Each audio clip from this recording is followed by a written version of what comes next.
하나님의 말씀 보시겠습니다. 하나님의 말씀은 민수기 1장 1절부터 4절까지의 말씀입니다. 민수기 1장 1절에서 4절 말씀입니다. 제가 하나님의 말씀을 봉독합니다. 이스라엘 자손이 애굽 땅에서 나온 후 둘째 달 첫째 날에 여호와께서 시내 광야 회막에서 모세에게 말씀하여 이르시되 너희는 이스라엘 자손의 모든 회 중 각 남자의 수를 그들의 종족과 조상의 가문에 따라 그 명수대로 계수할지니 이스라엘 중 20세 이상으로 싸움에 나갈 만한 모든 자를 너와 아론은 그 진영별로 계수하되 각 지파의 각 조상의 가문의 우두머리 한 사람씩을 너희와 함께 하라. 아멘. 말씀을 통한 주의 은혜와 평강이 모인 모든 자들 가운데 넘치기를 축원합니다. 지난주에 우리는 민수기의 전체적인 주제 그리고 구조를 통해서 민수기가 어떠한 성격과 어떠한 교훈을 가지고 있는지 살펴보았습니다. 이스라엘 백성들은 출애굽한 지 이제 대략 한 3개월쯤에 이제 시내산에 도착하게 되고 그곳에서 하나님과의 언약을 체결하고 이제 1년여간 그 시내산에 머물면서 그 거룩하게 사는 법인 율법과 여러 규례들을 받게 되고 성막을 만들게 되죠.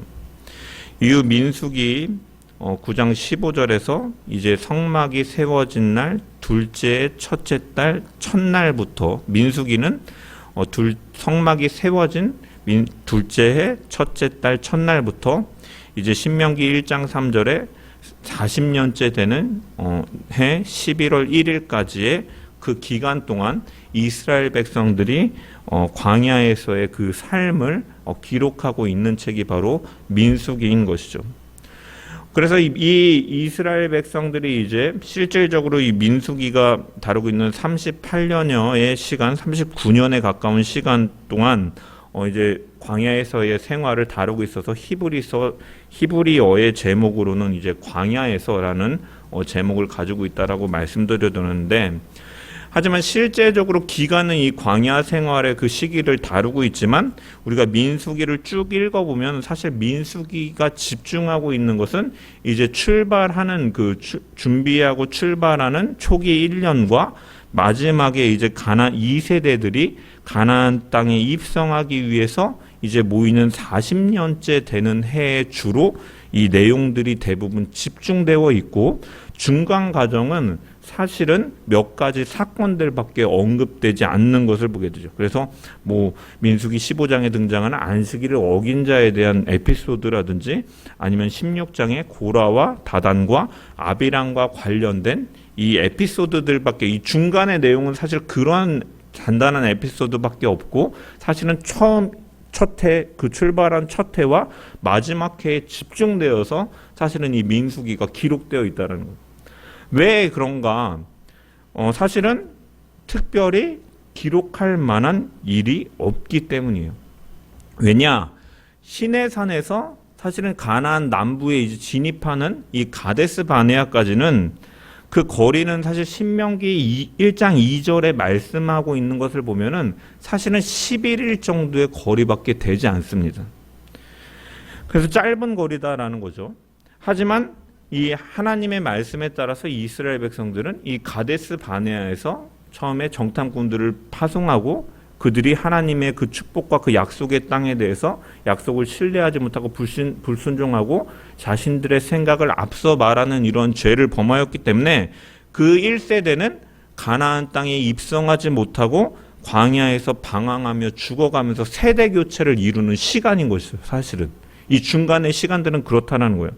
그래서 사실은 이 기간 동안에 매일 모세에게 만약에 보고되는 일들을 우리가 생각해 보면 사실은 전혀 새로울 것이 없는 거예요. 오늘도 그냥 이끄시는 대로 광야를 가다가 몇 명들은 이제 죽었다라는 보고만 올라올 뿐인 거죠. 세대 교체가 이루어질 뿐인 거죠. 그래서 이 성경학자들은 이 언급되지 않는 이 중간의 시기를 이제 가리켜서 하나님께서 말씀하신 것처럼 이제 이 이스라엘 출애굽 1세대는 이 내러티브 서사에서 사라지고 있는 과정이다라고 정의하기도 하는 거죠. 어쨌든 이 본문이 이 민수기 1장부터 10장까지는 이 1세대들의 가나안 땅을 향한 그 여정의 준비 시간인 것이죠. 그래서 하나님께서는 이제 인구 조사를 통해서 각 지파를 이제 정비하게 하시고 성막을 중심으로 2장에 보면 이제 진영들을 배치하는 내용들이 나오고, 그리고 제사장과 레위인들을 이제 따로 구별해서 3장과 4장에 대해서 이제 그들에 대해서 또 따로 계수하고 그들의 업무들에 대해서 말하면서 이제 하나님의 그 임재를 유지할 수 있는 거룩한 공동체로서 이제 다시 한번 이제 출발 전에 이제 말씀하고 계시는 거예요. 그래서 그 중에 1장과 2장은 이제 레위 지파를 제외한 이스라엘 백성들을 지파별로 이제 인원을 파악하고 배치하는 내용이 나오는데, 이 1장과 2장의 특별한 것은 특별히 레위인을 예외로 한다라는 것을 강조하고 있죠. 이것은 3장과 뒤에 나오는 3장과 4장에서 레위인에 대한 인구조사가 따로 행해지기 때문이고, 그들이 가진 특수한 임무가 있기 때문에 이렇게 따로 취급하고 있고, 그래서 그것을 레위인은 따로 취급한다라고 하면서 이제 1장과 2장은 나머지 이제 지파들에 대해서 인구조사하고 진을 배치하는 내용들이 나옵니다. 그리고 이제 본문으로 들어가서 2절을 보면은, 너희는 이스라엘 자손의 모든 회 중 각 사람의 수를 그들의 종족과 조상의 가문에 따라 그 명수대로 계수할지니라고 하나님께서 이제 말씀하고 계십니다. 그래서 모세는 이스라엘 백성들을 계수하죠. 그래서 이 책의 이름이 민수기, 백성들을 계수한 것을 기록한 책이다라는 이름이 붙은 것도 이렇게 그 70인여 이 히브리어 성경을 헬라어로 번역한 이 학자들이 이 민수기, 이 센 것을 인상 깊게 보았던 것처럼 이제 백성들을 계수하는 내용들이 나오기 때문이죠. 그래서 이 백성들을 계수하는데 이것은 무엇 때문이냐? 하나님의 명령으로 된 것임을 성경은 분명히 밝히고 있다라는 거예요. 그렇다면 하나님께서 이스라엘 백성들을 그 수를 세라고 명령하신 그 이 목적이 있지 않겠습니까? 그렇다면 그 목적은 무엇인가? 3절에 보면은 이스라엘 중 20세 이상으로 싸움에 나갈 만한 모든 자를 너와 아론은 진영별로 계수하라라고 하나님께서 말씀하고 계시죠.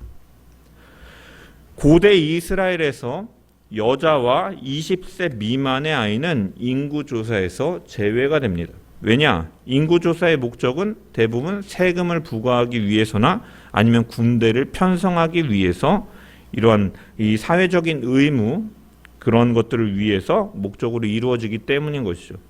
따라서 3절에 20세 이상이라고 분명히 밝히고 있는 것, 그리고 더하여 싸움에 나갈 만한 모든 자라는 이러한 언급을 통해서 이 민수기 1장의 인구조사의 목적은 무엇입니까?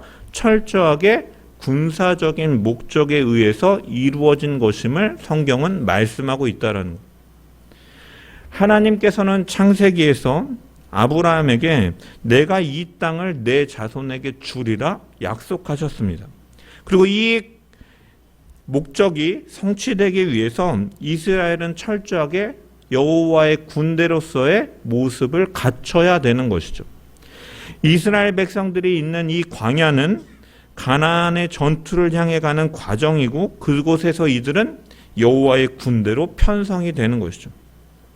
그래서 가나안 땅에 들어갈 수 있는 사람은 어떠한 사람입니까? 우선적으로 싸움에 나갈 만한 사람인 것이죠. 싸움에 나갈 만한 사람이 중요한 이유는 무엇입니까? 이들이 싸움에서 승리해야만 어린아이와 여자들도 가나안 땅에 들어갈 수가 있기 때문이에요. 그래서 이 광야에서 이러한 준비를 완성함을 통해 가나안 땅에 들어가는 것이죠.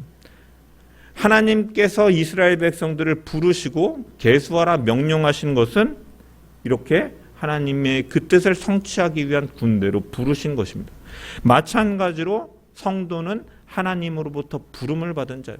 하나님은 우리의 이름을 부르시고 우리의 머리털 하나까지도 계수하시는 분이시다라고 성경은 말씀하고 있어요. 그렇다는 것은 우리 역시도 가나안을 향해 가는 그러한 군사들과 같이 우리도 하나님의 군대로 부르심을 받았다라는 사실을 우리는 성경을 통해 분명히 발견할 수 있습니다. 현재를 살아가는 성도들은 천국을 차지하기 위해 영적 전쟁을 하고 있는 하나님의 군대인 것이죠. 우리는 우리의 신분이 하나님의 군대로서 공중의 권세 잡은 자와 싸우는 삶을 사는 자들이 되어야 된다는, 이미 예수 그리스도께서 승리를 선포하셨고 이루셨고 또한 그 주님과 함께 붙들면서 나머지 그 잔당들을 처리해 나가며 우리가 하나님의 나라를 들어가는 그러한 군대와 같은, 군사와 같은 자임을, 성도는 그러한 자임을 우리가 기억해야 된다는 것. 그래서 사도 바울은 디모데후서 2장 3절에서 4절 말씀을 보면 디모데에게 이렇게 말합니다. 너가 그리스도 예수의 좋은 군사로 나와 함께 고난을 받을지니 군사로 다니는 자는 자기 생활에 얽매이는 자가 하나도 없나니 이는 군사로 모집한 자를 기쁘게 하려 함이라 라고 말씀하고 있습니다. 그렇다면 그리스도의 군사로, 우리가 하나님의 군대로 우리가 부름을 받았다면, 그렇다면 우리는 누구를 바라보고 누구의 명령에 따라가야겠습니까? 군사로 나아가는 자는 자기가 어느 부대, 어느 대대에 소속되어 있고 몇 중대에 소속되어 있는, 몇 소대에 소속되어 있는지를 분명히 알고 내 소대장은 누구인지, 내 중대장은 누구인지, 내 대대장은 누구인지, 내 사단장은 누구인지, 이러한 자기의 지도자를, 명령의 지휘체계를 분명히 아는 사람이 바로 군사인 거예요. 군인이 자기의 나라, 자기의 소속, 자기에게 명령이 하달되는 지휘체계에 대한 분명한 인식이 없다면, 그러한 상태에서 싸움에 임한다면 큰 혼란에 빠질 것에 불구하고, 실제로 전쟁이 일어났을 때 이런 지휘체계가 제대로 서 있지 않는 군대는 이렇게 자기 그 군인끼리 또 이렇게 사살하고 이런 사고들이, 어두운 때 이렇게 적이 나타난 줄 알고 이제 전투를 치르는데 나중에 알고 보면 사실은 우리의 아군이었던 이러한 경우들도 이렇게 나타나게 되는 거예요. 그래서 사실은 우리가 군사라는 것은 우리의 그 소속과 지휘 체계를 분명히 알아야 된다는 거예요. 그럼 우리가 하나님의 군사로 부름을 받았다면 우리의 소속은 어디에 있는가? 우리는 누구를 바라봐야 되는가? 바로 성경은 너희가 그리스도 안에 굳게 서라라고 말씀하고 있는 거예요. 그리스도 안에 있음을 우리는 확실히 알고 그분 안에 거해야 된다는, 하나님의 군대, 주님의 그리스도의 군대는 주님 안에 서 있어야 된다라는 거예요. 그렇다면 그리스도 안에 있다라는 것은 어떠한 의미이냐? 성경은 여러 가지 의미로 그리스도 안에 있다라고 말씀을 합니다. 그래서 그리스도 안에 있다라는 말은 예수 그리스도와의, 쉽게 말해서 연합의 관계다라는 거예요. 연합의 관계. 그리스도 안에 있음을 통해서 하나님과의 화목한 관계, 그리고 구원의 모든 복을 누리는 그 관계, 그 이 연합은 끊어지지 않는 언약적 연합임을 성경은 말씀하고 있다는 거예요. 그래서 예수 그리스도를 통해서 어떻게 하나님과 화목한 관계가 되느냐? 바로 그분은 우리를 구원하시는 메시아시기 때문에, 또한 그분 안에서 우리는 생명을 얻고 우리가 스스로 성취할 수 없는 하나님의 의를 얻고 그분을 통해서 새롭게 지어지기 때문에 하나님과의 관계 속에서 화평과 생명을 누리게 되는 것이죠. 그래서 로마서 8장 1절에서 2절의 말씀을 보면은 이렇게 말씀하죠. 그러므로 이제 그리스도 예수 안에 있는 자에게는 결코 정죄함이 없나니 이는 그리스도 예수 안에 있는 생명의 성령의 법이 죄와 사망의 법에서 너를 해방하였느니라. 아멘. 우리가 예수 그리스도 안에 있다라는 것은 예수님께서 우리의 구원자가 되시고 그분의 흘리신 그 피가 우리의 대속의 능력이 되고 그분 안에 있음을 통해서 예수의 생명이 나의 생명이 되고, 그래서 하나님께서 우리를 의롭다 여기시며 이제는 더 이상 죄의 책임을 묻지 않는 그 해방된 자임을 우리가 안다라는 것이죠. 그래서 예수 그리스도께서 행하시고 이루신 그 의를 전가받아서 하나님 앞에 의롭다 하심을 얻는 것이 바로 예수 그리스도 안에 있다라는 거예요. 곧 죄로 인하여 단절되었던 하나님과의 관계가 회복되고 하나님께서 주시는 화평과 구원의 복을 누리는 단계가 바로 그리스도 안에 있음을 우리가 확실히 아는 것이죠. 또한 그리스도 안에 있다라는 것은 또 어떠한 의미가 있느냐? 그 거룩한 백성 하나님과 화목한 관계, 구원을 누리는 해방된 자로서 우리는 거룩한 삶을 살아가야 되는 자들이다라는 것을 성경은 말씀하고 있다는 거예요. 그리스도 안에 있다라는 것은 우리가 그 구원받은 자로서 거룩한 삶을 살아가야 된다라고 성경은 말씀하고 있다는 거예요. 그래서 고린도 후서 5장 17절의 말씀 보면 바울 사도는 이렇게 말씀합니다. 그런즉 누구든지 그리스도 안에 있으면 새로운 피조물이라. 이전 것은 지나갔으니 보라 새 것이 되었도다 라고 말씀합니다. 그래서 그리스도 안에 있다라는 것은 예수의 생명으로 살아간다라는 것이고, 예수의 생명으로 살아간다라는 것은 이전에 죄악된 본성인 옛사람은 십자가에 못 박고 예수님께서 본을 보이시고 행하신 이루신 그 성령에 힘입어서 우리가 그 거룩을 실천하며 살아가는 자들이다라는 것이죠. 예수 그리스도 안에 있는 자는 이 땅 가운데서 그 거룩을 하나님께서 기뻐하시는 거룩을 행하고, 거룩을 행함으로 하나님께서 임재하시게끔 하는 그러한 사명이 있는 자들이다라는 거예요. 그러한 그리스도 안에 있는 자들, 구원의 확신 가운데 있으며 매일의 삶 가운데 거룩을 이루는 자들은 결코 하나님과의 그 연합의 관계, 사랑의 관계에서 끊어질 수가 없는 것이죠.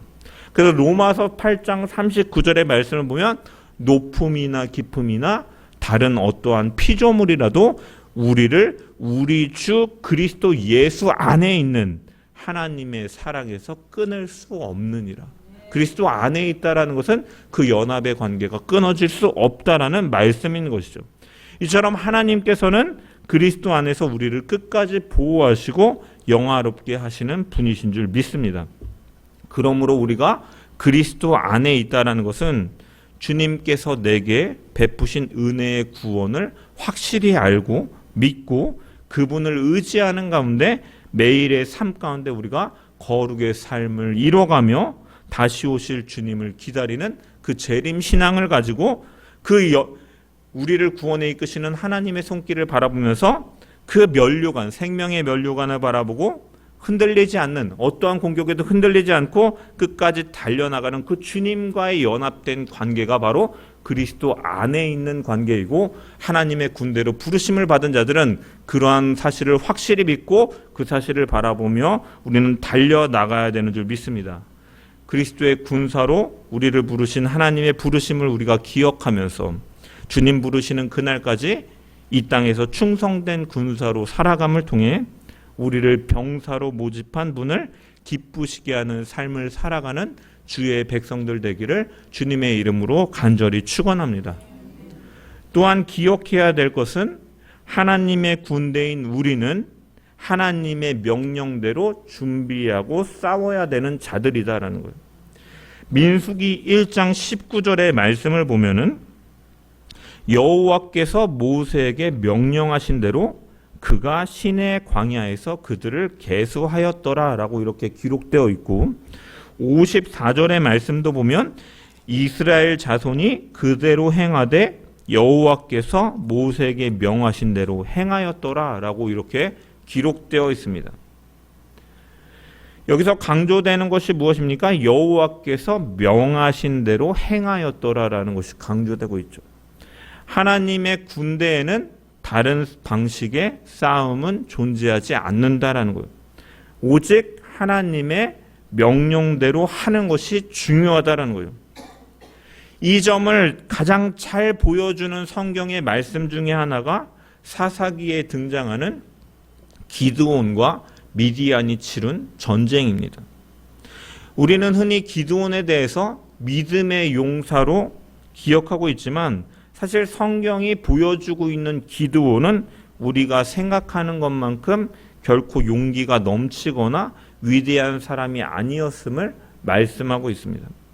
그래서 사사기 6장 12절의 말씀을 보면 천사가 기드온에게 나타나서 여호와께서 너와 함께 하시도다라고 약속을 하고 기드온을 큰 용사라고 선언하는데, 그 용사라고 선언하고 있는 그 장면에서 기드온은 무엇을 하고 있느냐, 어떠한 모습으로 그 천사 앞에 서 있냐면 사사기 6장 11절에 보면 여호와의 사자가 아비에셀 사람 요아스에게 속한 오브라에 이르러 상수리 나무 아래에 앉으니라. 마침 요아스의 아들 기드온이 미디안 사람에게 알리지 아니하려 하여 밀을 포도주 틀에서 타작하더니, 사람에게 알리지 아니하려 밀을 포도주 틀에서 타작한다라는 것은 미디안 사람들의 약탈이 너무나 심했기 때문에 두려워가지고 혹시 걸릴까 싶어서 숨어가지고 밀을 이렇게 쭈그려가지고 포도주 틀에서 타작하고 있는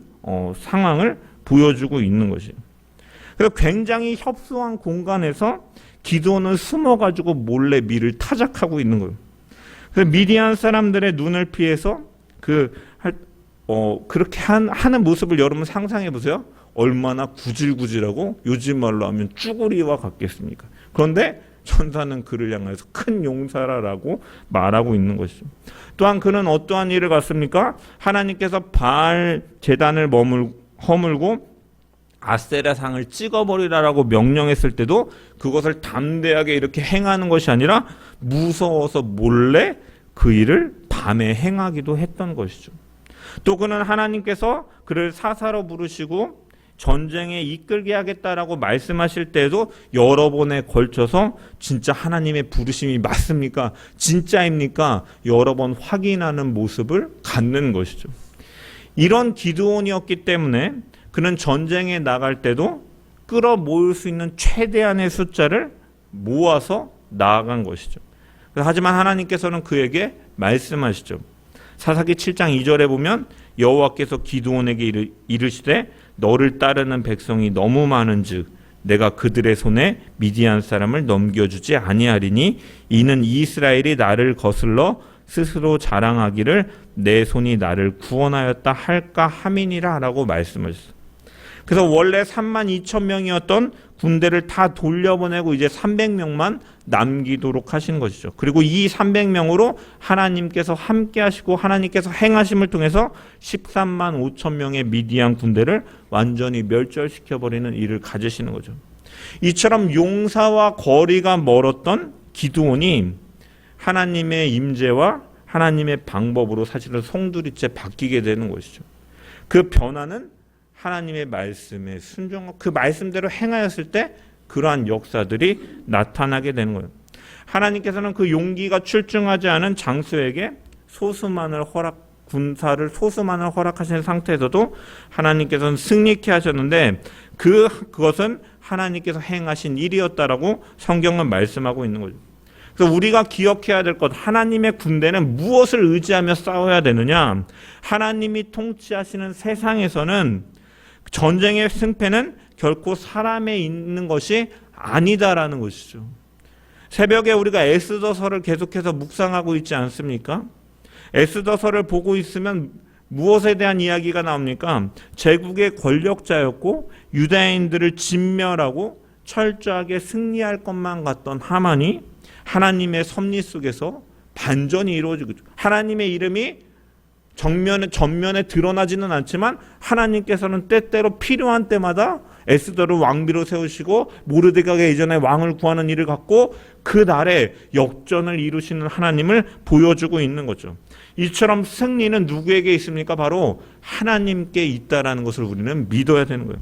그래서 다윗은 사무엘상 17장 47절에 또 여호와의 구원하심이 칼과 창에 있지 아니함을 이 무리에게 알게 하리라.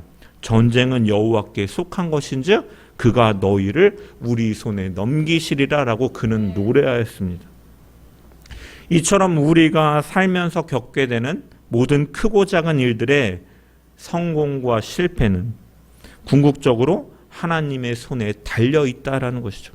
그래서 우리가 해야 될 것은 하나님의 군사로서 하나님의 말씀대로 행하는 것뿐이다라는 거예요. 이것이 성도들이 행해야 되는 모든 싸움의 태도에서 가장 본질적으로 이루어져야 되는 모습인 줄 믿습니다.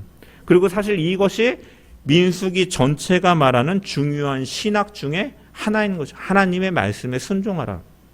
하나님의 말씀에 순종하는 것과 거역하는 이 두 갈래가 이렇게 민수기는 계속 흐르고 있어요. 1장에서 10장까지는 이 이스라엘 자손이 여호와께서 모세에게 명령하신 대로 행하였다라는 우리가 아까 봤던 54절의 말씀이나 그와 유사한 문구들이 반복됨을 통해서 이스라엘 백성들이 일사불란하게 이것이 진행되고 가나안 입성이 곧 성취될 것과 같은 이러한 분위기를 가져오는 거예요.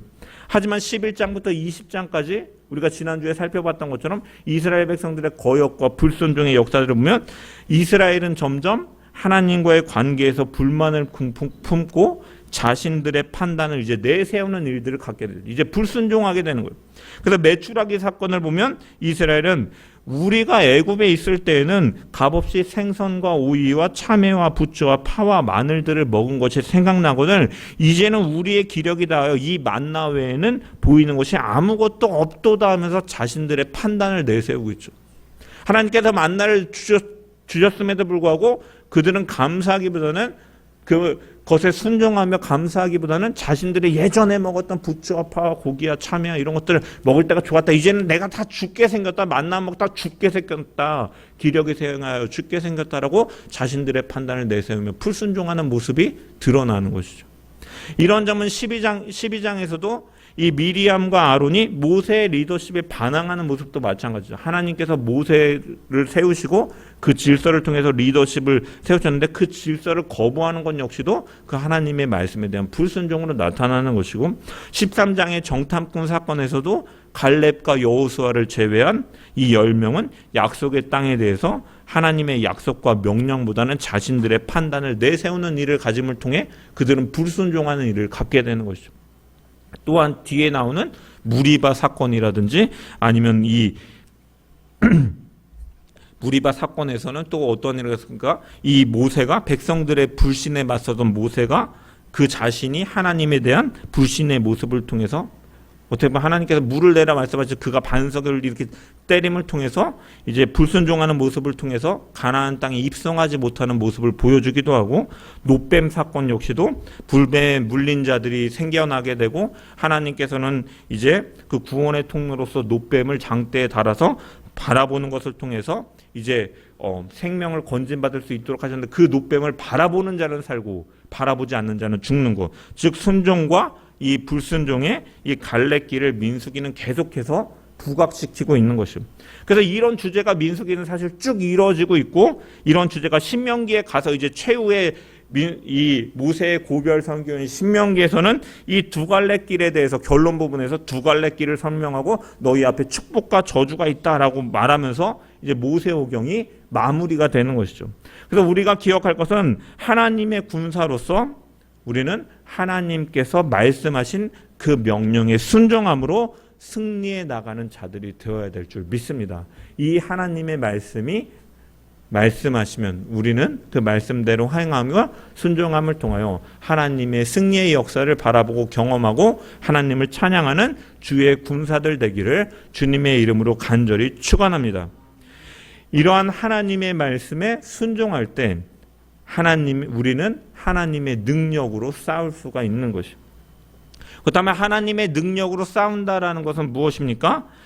이 민수기에 보면 이스라엘의 진 중심에 하나님의 성막이 위치하는 것처럼 하나님께서 우리 가운데 좌정하시도록 하는 것이 하나님의 능력으로 싸운다라는 의미인 거예요. 하지만 하나님께서는 하나님을 우리가 강제로 우리와 함께 하시도록 만들 수가 없는 거고 하나님 편에서 이것에 대해서 알려주신 것이 하나님께서 우리에게 거룩하신 하나님께서 우리에게 가운데 거하게 하시는 방법을 알려주신 것이 우리가 이전에 살펴보았던 레위기인 것이죠. 정결과 거룩을 통하여서 너희가 하나님과 동행하는 법. 그 거룩하신 분 그렇기 때문에 그 거룩하심이 우리 죄악된 인간에게는 너무나 위험성이 있지만 그 하나님과 함께하기 위해서 주신 것이 이제 정결과 거룩이다라는 거예요. 그래서 이 거룩함을 우리가 유지해 나감을 통해서 하나님이 우리 가운데 임재하시고 하나님께서 우리가 하나님의 능력으로 우리가 승리해 나갈 수 있다는 거예요. 그래서 이 여호수아서 5장 13절부터 15절에 보면 이 여호수아가 여리고성 전투를 앞서고 있을 때 이제 갑자기 그 앞에 어떤 사람이 칼을 빼고 그를 막아서게 되는데 그 사람은 여호와의 군대 대장이었죠. 그리고 그는 여호수아에게 뭐라고 말합니까? 내 발에서 신을 벗으라. 내가 선 곳은 거룩하니라 라고 말씀합니다.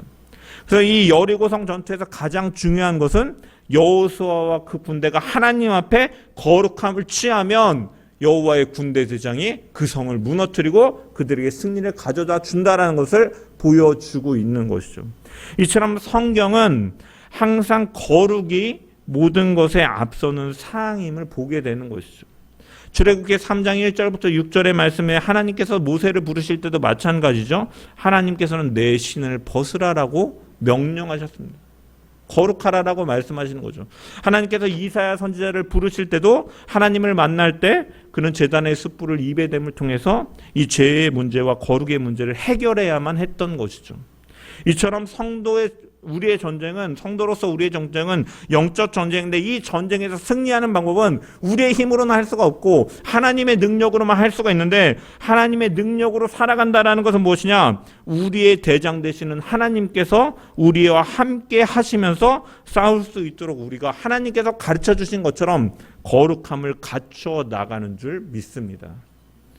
그래서 우리가 하나님의 군사로서 하나님의 능력으로 싸운다라는 것은 우리 가운데 거룩을 실천하며 그 하나님께서 알려주신 방법대로 그리스도의 보혈, 십자가의 능력을 든든히 붙잡고, 또한 그 주님 안의 고함을 통해서 우리가 우리의 오늘의 삶 가운데 거룩함을 행해 나감을 통하여 우리를 병사로 소집한 분을 기쁘시게 하고 그분의 임재를 통해 그 승리를 경험해 나가는 삶을 우리가 살아가야 될 줄 믿습니다. 말씀을 정리합니다. 민수기 1장을 통해서 하나님께서는 이스라엘 백성들을 하나님의 군대로 부르셨습니다. 마찬가지로 오늘날 성도는 하나님의 군대로 부름을 받은 사람들입니다. 군인이 소속과 지휘 계통을 분명히 알아야 되는 것처럼 우리가 어디에 소속되어 있고 누구를 바라봐야 되는지 우리는 분명히 알고 그것은 바로 주 안에 서인 거죠. 그래서 우리는 주 안에 굳게 서야 되는 자들이 되어야 될 줄 믿습니다. 그리고 주 안에 선다라는 것은 어떠한 의미인지, 바로 구원하는 예수 그리스도께서 우리에게 베푸신 일이 무엇이고 우리는 그 안에서 구원의 이롱자임을 기억하면서 그 구원의 확신 가운데 거하고, 또한 그리스도 안에 있음을 통해서 이제는 옛사람이 죽고 새 사람이 사는 거룩을 능력을 살아가며, 또한 그 하나님과의 연합된 영원의 관계 속에서 우리는 하나님의 행하신 일들을 바라보며 끝까지 인내하며 그 손길을 의지하며 나아가는 자들이 되어야 될 줄 믿습니다. 우리의 싸움은 혈과 육의 싸움이 아니기 때문에 우리는 그래서 하나님의 능력으로만 싸워야 되는 것이죠. 그 능력을 힘입기 위해서 우리는 말씀 앞에 순종해야 되고, 하나님께서 우리 가운데 좌정하실 수 있도록 날마다 십자가의 보혈을 의지하고 성령의 도우심 속에서 거룩을 실천해 나감을 통해 하나님의 그 승리를 선포해 나가는 그리스도의 군사들 되기를 주의 이름으로 간절히 축원합니다.